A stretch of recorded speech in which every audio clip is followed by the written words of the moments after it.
안녕하세요. 이번 강의 시간 페이지 33페이지 가설공사 보도록 하겠습니다. 가설공사는 처음으로 나온 게 11회 때였는데 이의 신청은 안 받아줬는데 나중에 행정소송으로 해서 수험생이 이겼습니다. 그때 이제 나온 게 직접 가설공사냐 공통가설공사냐 문제가 냈는데 잘못 내서 출제의 오류가 생겼습니다. 그래서 이제는 안에 있는 내용이 나올 겁니다. 그래서 거기에 보시면 가설물이란 영구 구조물의 축조를 위하여 임시로 설치하는 시설 및 구조물로 본공사의 원활한 수행을 목적으로 공사기간 중에 일시적으로 설치하여 사용하다가 공사 완료 후에는 제거되는 겁니다. 대표적으로 현장사무소, 한밥집이라 부르지 마시고 현장식당, 각종 창고들, 자재창고 등등등을 우리가 가설공사라 불러요. 갑니다. 가설공사 계획인데 아무래도 가설공사는 임시로 설치했다가 나중에 제거하다 보니까 가장 큰 중요성이 경제성입니다. 즉 저렴한 게 좋아요. 또 한 번 사용하지 말고 반복 사용하는 게 중요할 겁니다. 일회성은 안 돼요. 일회성은 안 될 겁니다. 그러면 싼 거를 살 거냐 비싼 거를 살 거냐, 즉 저렴한 걸 살 거냐 고가를 살 거냐는 무조건 저렴하다고 좋은 거는 아닙니다. 어떤 의미냐면 예를 들어서 만약에 한 번 쓰고 버릴 거다. 한 번 쓰고 버릴 거라면 저렴한 거 쓰시고 반복해서 여러 번 사용할 것이냐, 그러면 고가를 써서 쓰는 게 좋을 겁니다. 즉 경제성, 타당성을 검토해서 확인 작업을 해야 될 겁니다. 됐습니까? 그러면 가보죠. 가설공사계획. 가설구조물의 설계를 규격화하여 공장 대량 생산을 추구하며 유니트화 자동화로 인한 인건비 절약을 기여하세요. 2번, 가설재는 경제적 시공을 위해서 가공성이 풍부하고 저렴한 재료를 씁니다. 3번 밑줄입니다. 되도록이면 적재적소란 얘기는 적합한 재료, 적합한 장소에 배치되도록 부재 단면을 축소하는 게 좋을 거냐, 확대, 크게 하는 게 좋을 거냐, 축소입니다. 조심. 재료는 무거운 게 좋을 거냐, 가벼운 게 좋을 거냐. 아니, 무거우면 그만큼 힘 많이 들잖아요. 중량화냐, 경량화냐. 당연히 경량화다. 이렇게 말을 바꾸는 거죠. 써놓으세요.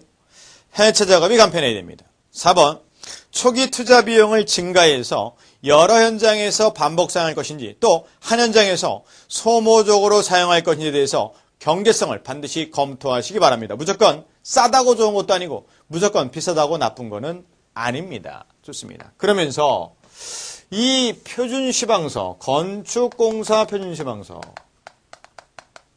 이놈이 최근에 개정이 됩니다. 2013년도 말에 개정이 되면서 여기에 들어간 대표적인 내용이 뭐냐면 친환경이에요. 제가 여기다가 기본세 쓰려다가 말았습니다. 왜? 한 번은 적어 보셔야겠어요. 몇 가지 안 됩니다. 당연한 얘기입니다. 첫 번째, 에너지 소비가 적은 재료를 쓰세요. 결국은 효율이 높은 걸 쓰라는 얘기죠. 또 한 번 쓰지 말고 재사용이 가능한 거 쓰세요. 한 번 일회성은 안 돼요. 되도록이면 오랫동안 쓰시고. 또 폐자재가 작은 것으로 폐자재량이 적게끔 하시기 바랍니다. 또 에너지 효율 등급 별거 아닙니다. 효율 등급이 높은 걸 하시기 바랍니다. 이런 내용들이 모든 건축 재료에 포함이 됩니다. 모든 재료는 이런 것들을 하시기 바랍니다. 이게 친환경이에요. 조족조 가면 마찬가지, 철근 콘크리트 가면 마찬가지, 철골 가도 마찬가지, 미장, 방수 어딜 가든 다 이런 표현이 나옵니다. 별거 아니죠. 우리가 일반적으로 음식물 쓰레기, 재활용 쓰레기 이런 거랑 똑같이 보시면 돼요. 어려운 내용은 아니에요. 한 번은 나올 겁니다. 그렇습니까? 그래서 문제를 좀 만들어서 나중에 보내드리도록 하겠습니다. 좋습니다. 이런 내용들 한번 읽어나 보시면 돼요. 그리고 한번 적어보시면 이해가 될 겁니다.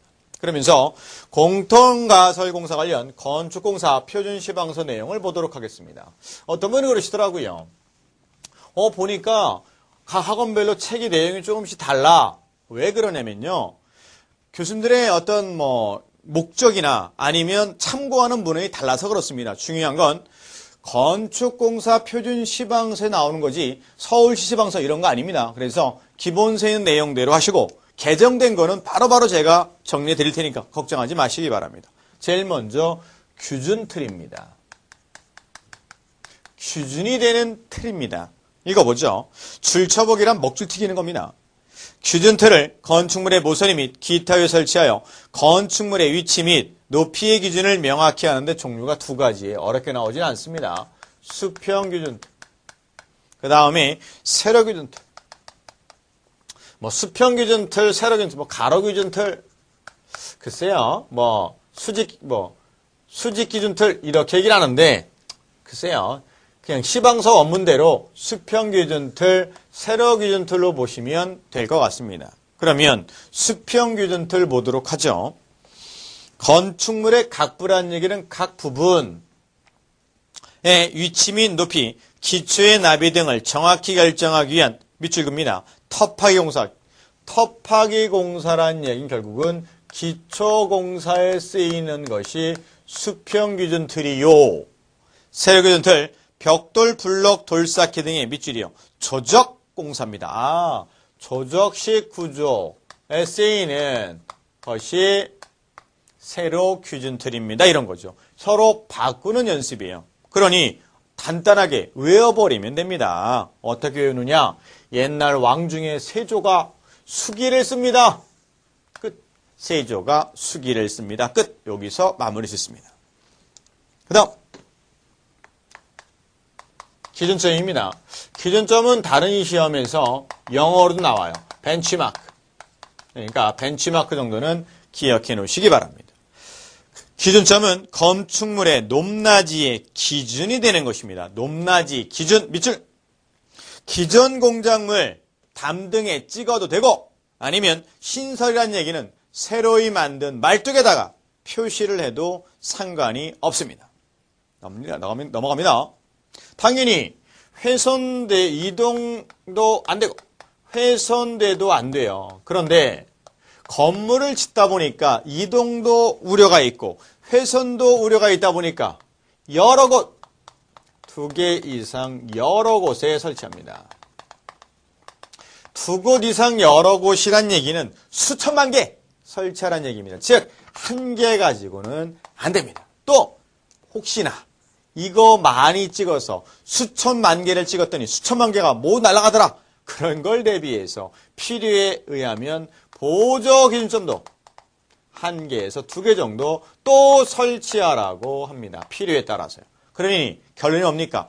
많을수록 좋더라, 조금일수록 좋더라. 많을수록 좋은 겁니다. 결론 끝! 그 다음 기준점은 이동 및 변형 등이 없도록 보호 조치하시고 그 다음 3번 1번과 3번이 포인트예요. 3번 당연히 공사 착수, 공사가 시작되기 전에 설치해야죠. 왜? 그걸 보고서 높이를 찾아갈 거니까. 그리고 공사가 끝날 때까지 마지막까지 두는 겁니다. 왜? 제대로 올라갔는지를 확인해야 되니까요.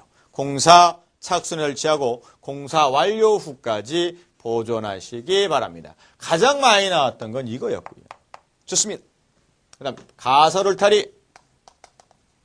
요즘에는 펜스를 많이 치죠. 가설 울타리. 공사 현장 주위에는 공사 기간 중에 집 앞면에서 높이 1.8m 보시면서요. 지표면에서 높이 1.8m 이상의 가설 울타리를 설치하시기 바랍니다. 요즘에는 1.8m가 아니라 안에가 안 보이죠. 3m, 3m 하니까. 그래서 1.8m만 외웁니다. 좋습니까? 울타리가 있으니 욕이 나옵니다. 18이라고 외우든 아니면 제 키가 180으로 외우든 편하게 외우시기 바랍니다. 그 다음 비계. 비계는 말 그대로 뭐더라? 작업용 발판입니다. 즉 공사용 통로나 작업용 발판을 위하여 구조물의 외부에 조립 설치되는 구조물입니다. 앞에서 배운 거 커튼홀 공사에서는 비계 작업 한다 안 한다? 비계 작업 안 한다. 두 번째 한 줄로 하는 게 좋을까요? 두 줄로 하는 게 좋을까요? 원칙은 쌍줄 하는 게 원칙입니다. 비계가 원칙이고 외줄도 가능은 하더라. 그 다음 강관으로 할 거냐 나무뜨기 할 거냐 강관비계가 원칙입니다. 그래서 정리하기를 강관으로 쌍줄비계 하는 게 원칙 됐죠. 간단히 정리합니다. 깊게 들어가지 마세요. 시방서의 내용이 엄청 많은데 그거를 모두 하겠다? 그렇게 되면 시방서가 1700페이지 되는데 그걸 몽땅 내 외울 수는 없잖아요. 시험에 나올 가능성 높은 것부터 치고 가는 겁니다. 됐습니까? 그리고 나중에 제가 시방 선물 한번 올려드릴게요. 그거를 보다 오면 미쳐버립니다. 여튼 간에 정리해 드릴 텐데 우선은 기본서 내용에 충실하시기 바랍니다. 시방서에서 18문제가 모두 나온다면 우리는 16개만 맞으면 되지. 구석구석에 있는 것까지 모두 맞을 필요는 없다고 봅니다. 우리는 평균 60점의 목표입니다. 좋습니다. 그 다음 시멘트 및 석회 참고. 기본서 하는 내용도 많습니다. 그런 와중에 더 넓힌다는 건 무리입니다. 시멘트 및 석회 참고입니다. 이런 놈들은 기본적으로 물과 만나면 굳는 게 문제죠. 구조 A종과 B종이 있는데 신경 쓰지 마시고 A종 마루널 위에 철판 깔기, 고람석, 골슬레이트 붙임, 지붕, 고람석 및 골슬레이트 이음 됐습니다. 중요한 건 그 다음입니다. 이런 것들의 가장 중요성은 방습이에요. 습기의 침투를 방지하니 배수도랑 설치하시고 바닥에 지면에 닿으면 안 됩니다. 그래서 300mm, 30cm 상관없죠. 300mm 높이의 단을 만든 다음에 그 위에 놓으시기 바랍니다. 됐습니까? 그러면서 또 하나가 이게 건조되면 안 돼요. 그래서 개구부는 되도록 설치하지 않습니다. 됐습니까? 바람이 불어서 말라버리면 풍화돼요. 상태가 안 좋습니다. 그러니 어쩔 수 없이 출입문이 있어야겠죠. 또 채광창. 채광창이란 얘기는 뭔 뜻입니까? 너무 껌껌하면 안 보이잖아요. 그러니 이걸 뺀 나머지 환기구, 환기창 이런 거 설치하면 안 됩니다. 당연히 직사광선 받아도 안 되고요. 그러니 시멘트, 석기창고의 포인트는 배수도랑 설치하시고 바닥은 300mm 이상 높게 하시고 필요한 출입구, 채광창 외의 공기유통을 막고 될 수 있는 한 개구부를 설치하지 마시기 바랍니다. 세 가지 포인트 잡아내시기 바랍니다. 그 다음 위험물 저장 창고. 위험물 저장 창고인데 그럼 대표적으로 위험물은 뭐가 있을 거냐? 대표적인 위험물은 불탈 물건이죠. 가연성 있는 것들. 연소가 가능한 물건들. 대표적으로 뭐가 있을까요? 페인트 아니면 가스 용기 이런 것들이 대표적으로 가연성이죠. 그러면 이놈들을 창고에 건물에 같이 두면 될까요? 안 될까요? 안 됩니다. 이런 것들은 창고는 어떻게 격리장소 별도로 격리된 장소에 따로 만드시기 바랍니다. 갑니다. 도료 및 유류, 기름도 마찬가지고요. 또 가연성 같은 재료들, 건축물 및 재료적 층에서 격리된 장소 밑줄 선정하시고 방화구조 또는 불연구조로 하시기 바랍니다. 왜 내화구조로 안 하고 방화구조로 했을까요? 어차피 임시설치물이니까 화재가 발생하면 버려야지 뭘 또 굴쳤을 겁니까?